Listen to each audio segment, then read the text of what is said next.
Isaiah 10.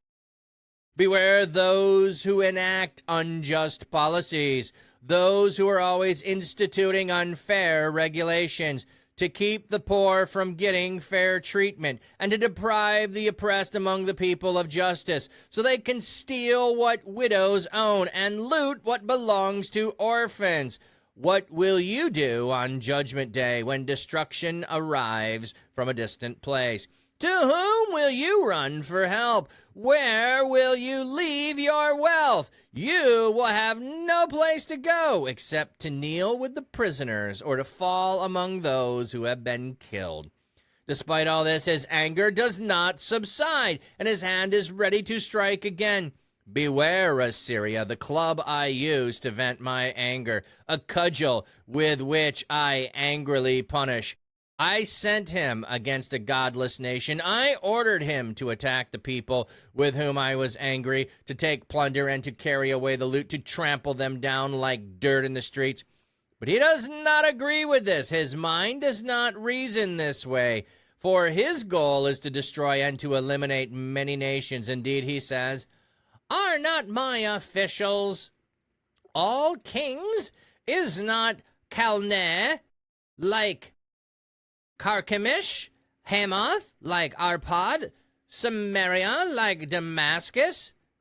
I overpowered kingdoms ruled by idols, whose carved images were more impressive than Jerusalem's or Samaria's. As I have done to Samaria and idols, I will do to Jerusalem and its idols.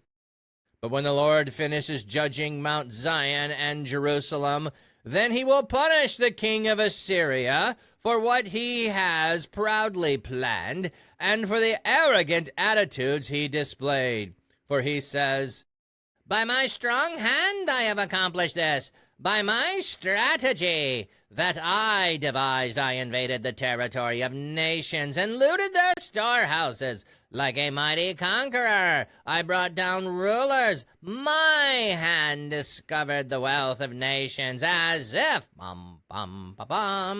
as if it were a nest, and one gathers up abandoned eggs. I gathered up the whole earth. There were no wing flapping or mouth chirping. Does an axe exalt itself over the one who wields it? Or I saw magnify itself over the one who cuts with it. As if, as if a scepter should brandish the one who raised it, or the staff should lift up what is not made of wood. For this reason, the sovereign Lord of heaven's armies will make his healthy ones emaciated. His majestic glory will go up in smoke. The light of Israel will become a fire. The Holy One will become a flame. It will burn and consume the Assyrian king's briars and his thorns. In one day, the splendor of his forest and his orchard will be completely destroyed. As when a sick man ebbs away, there will be so few trees left in his forest, a child will be able to count them. At that time, those left in Israel, those who remain of the family of Jacob, will no longer rely on foreign leaders that abuse them. Instead, they will truly rely on the Lord, the Holy One of Israel. A remnant will come back, a remnant of Jacob to the mighty God. For though your people Israel are as numerous as the sands of the seashore, only a remnant will come back. Destruction has been decreed. Just punishment is about to engulf you. The sovereign Lord of heaven's armies is certainly ready to carry out the decreed destruction throughout the land. So here is what the sovereign Lord of heaven's armies says. My people who live in Zion, do not be afraid of Assyria, even though they beat you with a club and lift their cudgel against you as Egypt did. For very soon my fury will subside and my anger will be directed toward their destruction. The Lord of heaven's armies is about to beat them with a whip similar to the way he struck down Midian at the rock of Oreb. He will use his staff against the sea like lifting it up as he did in Egypt. At that time, the Lord will remove their burden from your shoulder and their yoke from around your neck. The yoke will be taken off because your neck will be too large. They attack Ayath, moved through Migron, depositing their supplies at Michmash. They went through the pass, spent the night in Geba. Ramah trembled, Gibeah and Saul ran away. Shout out, daughter of Galim. Pay attention, Lesha. Answer her, Anathoth. Madmenah flees, and the residents of Gibeon have hidden. This very day, standing in Nob, they shake their fist at daughter Zion's mountain, at the hill of Jerusalem. Look, the sovereign Lord of heaven's armies is ready to cut off the branches with terrifying power. The tallest trees will be cut down, the loftiest ones will be brought low. The thickest of the forest will be chopped down with an axe, and mighty Lebanon will fall. Bum. So, Assyria is destroying the other kingdoms. Assyria is coming against you as well. You are going to have a reckoning, but unlike the unrelenting axe, which will not stop towards the northern kingdom, I will not allow the king of Assyria to completely destroy you. He will be able to be successful in the land, but he will not be able to conquer Jerusalem. So beware those enact unjust policies, those who are always instituting unfair regulations, those who keep the poor from getting fair treatment, those who oppress the people with justice, those who can steal from widows' own, those who loot what belongs to orphans. So we don't get foreigners here, but we have the poor, the widow, and the orphan all called out because injustice is happening, and we need to be aware of the people who perpetrate injustice. God will not let it go on forever. What will you do on the day of judgment when destruction arrives from a distant place? To whom will you run for help? Where will you leave your wealth? Okay, those of you who have been exploiting all of the people, you know who gets plundered in the middle of catastrophe and war?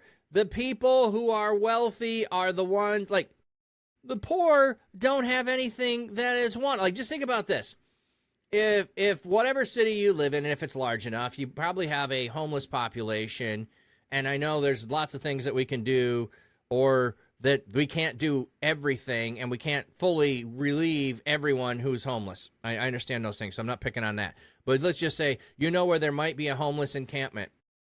An invading army, or if a mob is going to loot people, they're not going to the homeless camp to steal nothing. They're not going to the poor and the destitute and the downtrodden to steal from. They're going to the wealthy neighborhoods if they're going to. They're going to go to the gated community. So, you know, like, when you're destroyed, where are you going to leave your wealth? How are you going to come back to it? Like, it's going to be gone. So everything you worked for is going to be gone. Everything you stole, lied, stealed, connived in order to get, it ain't going to be there when you're done. You're going to go away as prisoners, or you're going to fall and be killed. And despite all this, his anger does not subside, and his hand is ready to strike again. Beware, Assyria. Okay, so his hand is ready to strike again. But now, Israel, we're going to tell you, Judah, Jerusalem, southern kingdom, we're going to tell you, hey, don't worry about it. Assyria's got a big head. Assyria's going to think they did all this. They're the ones who are my instrument in my hand. And they're thinking that they being the instrument in my hand means that they're the ones doing it. They're not doing it. They're the instrument in my hand. I ordered him to attack the people with whom I was angry, to take plunder and carry it away, to trample it down in the streets. But he does not agree with this.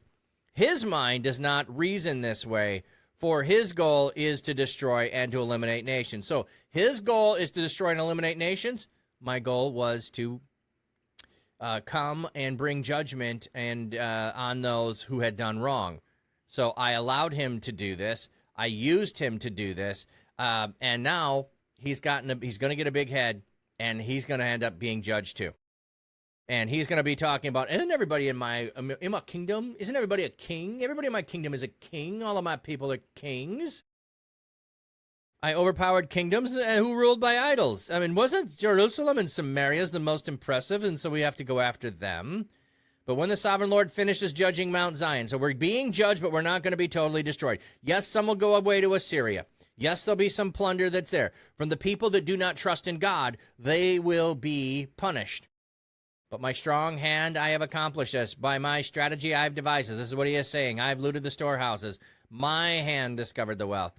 I gathered from the whole earth. There was nothing that was going on. It was so easy. I could take whatever I wanted. The light of Israel will become a fire. The holy ones will become a flame. I will burn and consume Assyrian king's briars and his thorn. His majestic glory is going up in smoke. He's going to be emaciated. Like, he's going to get to him worse than what he did to others. The splendor of his forest will be an orchard, will be completely destroyed, as if a man's life ebbed away. I love this. There'll be so few trees in the forest, a child will be able to count them. Like, I understand that. I live in a forest, okay? I live in a forest. I can't count the trees.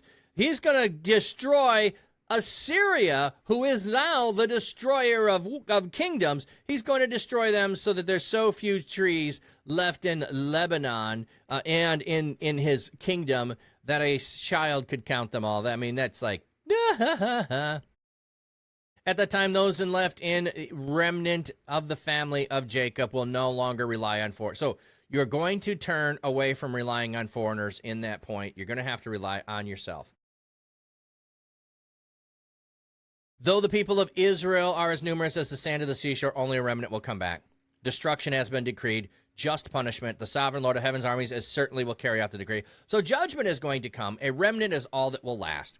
A remnant is all that is going to last. Assyria, even though they beat you as a club and lifted their cudgel against you as Egypt did, they're soon going to face my fury. They're going to feel it. They're going to be just like I have done to the other nations who have come against you in the past.